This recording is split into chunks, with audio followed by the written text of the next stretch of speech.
You know, stay on the island. I think a couple of things can happen still. After stage 7 of 10, this is how it looks. Mark Cronje and Robin Houten controlling things, in fact extending 1 minute 27 ahead of Gemmell. Leroy Poulter starting to close things down on Enzo Kuhn. Third place is still up for grabs. Special stage 8, MTO Bergplaats 2. That's a repeat of yesterday's second stage over 23.13 kilometers. And a big challenge ahead because this is where the rally can be won or lost. Long, fast and flowing, and the smoothness we saw out of Enzo Kuhn in day number 1 is going to have to change to aggression because the Toyota is closing him down. Turn right 8. Now turn. Left 7. Into right 9. Tight. Caution here, 9. Caution. 70. Left 1. JP Damso currently in 9th position now. He's overtaken his teammate Mohamed Musa. Musa having problems in stage number 7, stalling in a hairpin, not getting going, then stalling once again, losing over 30 seconds, so he's going to have it all to do now. Geniel de Villiers currently in 5th position, but he's only a second behind Leroy Poulter. So there's the battle. Turn hairpin right around trees. Into a left 4.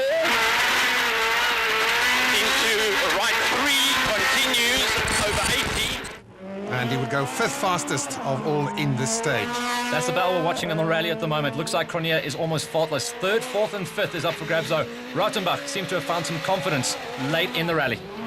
Currently lying in 6th position overall and not too far behind Geniel de Villiers, although it doesn't look at this point that he's going to be able to catch him as we go to Jan Habig currently in 7th place. In fact, he is chasing down Rautenbach for that 6th place. Had so many problems with that handbrake. He'll have been nursing the car the whole way through. You can see he's just trying to find whatever result he can with a couple of good stages to end the rally. Johnny Gemmell with that gap of 1 minute 27.9 seconds to make up on Mark Cronje. Well, it's interesting to see how these two crews are managing the situation at the moment. Cronje is not going flat out. Gemmell, he is still trying. Cronje has actually had a problem on the stage where he picked up a puncher from a rock. The same rock Gemmell managed to avoid. On board we go with a crew that won the last stage, Leroy Poulter and Alvin Coetzee, currently lying in 4th position overall, and they've been chased by Geniel de Villiers. As I said, just about a second between the two crews coming into the stage. Poulter's form on day 2 of the Garden Route Rally has been absolutely amazing. A problem on stage 6, a win on stage 7, and he would go on to post the benchmark time and take his 2nd stage win of the rally. Confirmation of that as Poulter takes it from Gemmell, who takes 17 seconds off Mark Cronje. Cronje's puncture dropping him out of the top 5 for the first time on this rally. A repeat of yesterday's stage 3, stage number 9, Beervlei 2, 18.86 kilometers. Another very tight but very fast and flowing stage. No stopping Mark Cronje and Robin Houten at this point of the Garden Route Rally, and the competition must be wondering what they could do. Leading the rally then, and the first man to go out on the penultimate stage. He will be praying for the end of today. He has controlled the rally the whole way through. Only had one fault so far, and he should know this stage by now. And the first time we've seen some dust flying. The team actually had a problem with dust coming into the car as well, and causing some problems with vision, but not enough problems to slow them down too much. Johnny Gemmell currently in 2nd position. The gap is now down to 1 minute 10.9 seconds. Can he close it down on this stage? Easy left long. Max right. 30, medium left. Easy left long here. Max right, 30, medium left. When the drivers attacked that stage on day number 1, Gemmell lost around about 20 seconds, so he'll be trying to not lose that much on day number 2. Turns out that he went 6.8 seconds slower than Mark Cronje on this stage. Enzo Kuhn currently lying in 4th position, only 13 seconds behind Leroy Poulter, chasing down that 3rd position and pushing very, very hard. He's got to. The penultimate stage with Poulter on form, carrying a lot of momentum from the last couple of stage wins. He is going to have to pull something out the bag now. Enzo Kuhn ends the stage 9.9 seconds slower than the benchmark time set by Mark Cronje. This is Leroy Poulter. He's just 13 seconds ahead up the road. Looking for his hat-trick of stage wins on this rally and on the day as well. Day 2 has been all about the Toyota man. And in fact, Poulter went 10.8 seconds faster than Mark Cronje. Lots of excitement in the crowd there. This is Geniel de Villiers, currently lying in 5th position overall. One of his best performances in the season. But again, that hairpin catches him out. The exact same hairpin he had problems on. Still pushing hard, found a lot more time than he did on day number 1 on this exact track, so it is drying up, and the driver himself is getting much faster. He would go on to take 3rd place on the stage. Jan Habig going into stage 9, 3 minutes 30.5 seconds off the pace, but more importantly, about 30 seconds behind Geniel de Villiers as we go on board. Oh, just look at that situation. Left 7.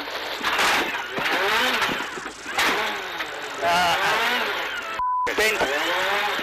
And that would be the end of the rally.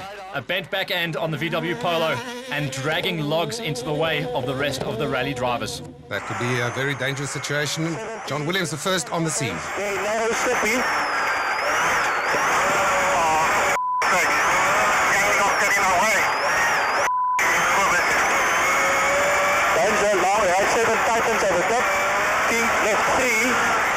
You can see there was just no room to get by, and that is Habig on the sideline there. Massive damage to the back end of the car. The end of his rally with only 1.5 stages to go. He just had nowhere else to go. Would cost him some time on that stage, but not to change any positions. Surprisingly, not too much damage to the front end of that car, so only a slight loss in time. Mohamed Musa currently in 10th position, or more than a minute behind teammate JP Damso. And Musa would go 6th fastest in this stage. Poulter then taking his 3rd win on the rally and pulling 10 seconds out of rally leader Cronje. The story was de Villiers, though, in 3rd place, really moves him up the ranks. One last chance to do some servicing before the final stage of the rally. Yeah, we went through a bit of a water splash and there was something lying inside there, so I'm not too sure. It must have been obviously a rock. And it clapped the right front, and slowly but surely the wheels started going flat. I could feel it going flat through the stage. And about 5 k's to go, it was basically off the rim. So I was praying just to get to the end. Yeah, okay, we're in second now, just holding our position there. Now we got this stage long one, 1st, 2nd, 3rd, most of it. So that's a tricky one. This the first one this morning. We've had a cautious approach all day. We're trying to look after the only achievable goal we have this year, and that's outside chance at a championship. So we're not taking risk. We're driving as fast as we have to, but it's getting close now. So I think Geniel's biting at my exhaust pipe. Now, Geniel, it could have been a lot closer if you hadn't had the same problem as yesterday, getting caught in gear. Yeah, I don't know. It seems like that corner has jinxed me. You know, I came down to the hairpin and went down into 1st gear and made a handbrake turn, and then I was stuck in between 2 gears again. You know, it took me about 10 seconds to find the gear, but you know, anyway, that happened. Otherwise, we had a good stage, and you know, we close to Enzo now. But like he says, you know, they're driving. They got an outside chance of the championship. It was quite a tricky stage, and halfway through they warned us about a very slippery section with these massive logs, and I think Yanni must have clipped a stack of them and rolled them all into the road, and we came around and there was nothing we could do. We weren't even going that quickly because it's quite slippy, and all the logs were straight in the middle, and yeah, we basically knocked all of them, and we're still lucky to be in the rally. We got a puncher straight away and drove through the stage. We lost about a minute, but yeah, it was quite a hairy thing to see these massive logs, and you can't go anywhere, the roads are too narrow, so very lucky to be here. With one more stage to go, Mark Renier leads Johnny Gemmell by 1 minute 17.7 seconds, but look at that, a battle for 4th between Kuhn and de Villiers, less than 10 seconds apart. Final stage of what has been an incredible rally, first time down here for a long time. MTO Concordia 2 will round things out. And congratulations also to everybody who's involved in the organising of this event. Trying conditions, difficult circumstances, job well done. Nicholas Ryan currently in the top 10 in 10th position, and he will be pretty happy with that, I would reckon. Yeah, he's one of those guys that just brings it home every single time. Runs on a shoestring budget, but he goes up against the factory key players. Mohamed Musa and the team total Toyota Auris, currently in 9th position, just behind his teammate JP Damso. The 2 team total Auris cars well inside the top 10. It's also been a turnaround, day number 2 for them. They've really come to the front of the pile and brought home some good results. Williams here, surprised with his team, surprised with his car and himself that he can actually keep going after hitting that log so hard. Lying in 7th position overall, and he's about 1.5 minutes behind Conrad Rautenbach. Rautenbach, just up and down, is the epitome of how this rally went for him. A good stage followed by a bad stage, just could not find the rhythm.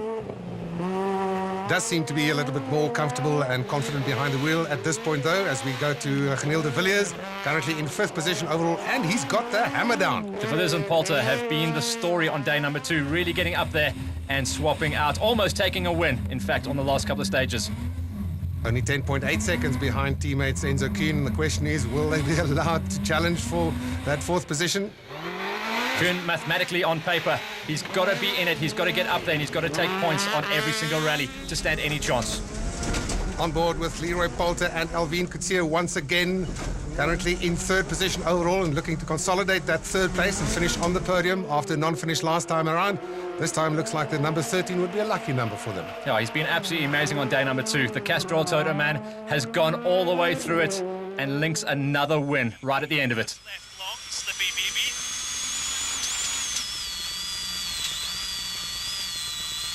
And fast right. Johnny Gemmell and Drew Sturrock, I think, now settling for that 2nd position to take as many points as they can get under circumstances. That gap of 117.7, not closable on the final stage. Number 2 on his car, he will be number 2 on the rally because Cronje has just controlled this perfectly. A stellar day number 1, a great day number 2, and just still brings it home with a strong time on the final stage. In fact, he would finish 3rd fastest on the stage, just indicating how he managed that situation.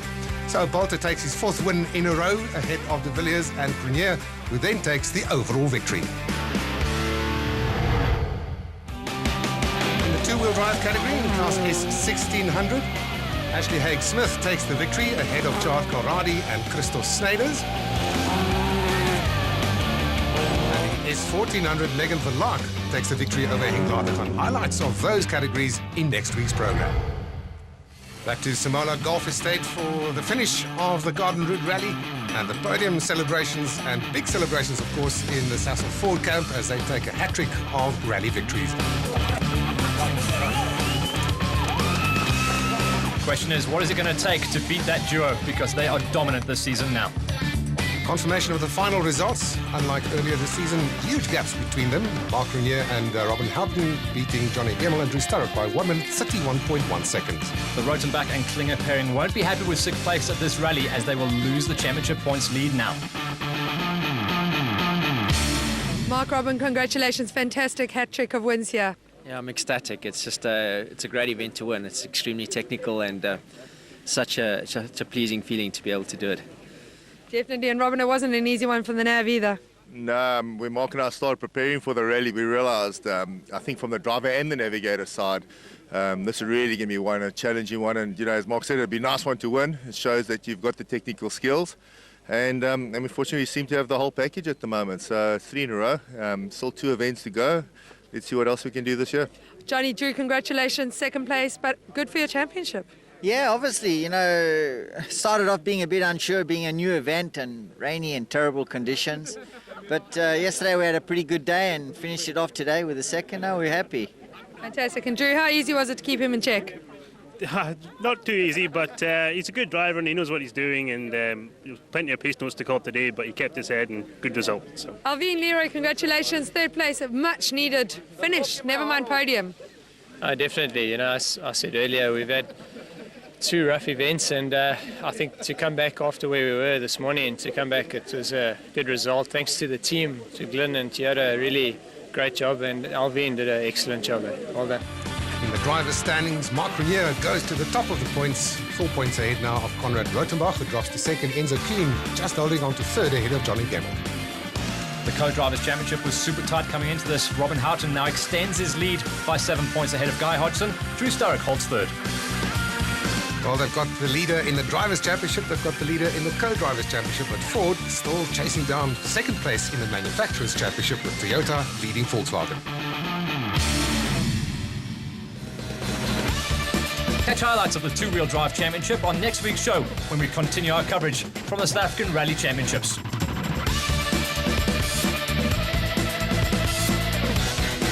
And we'd like to thank all our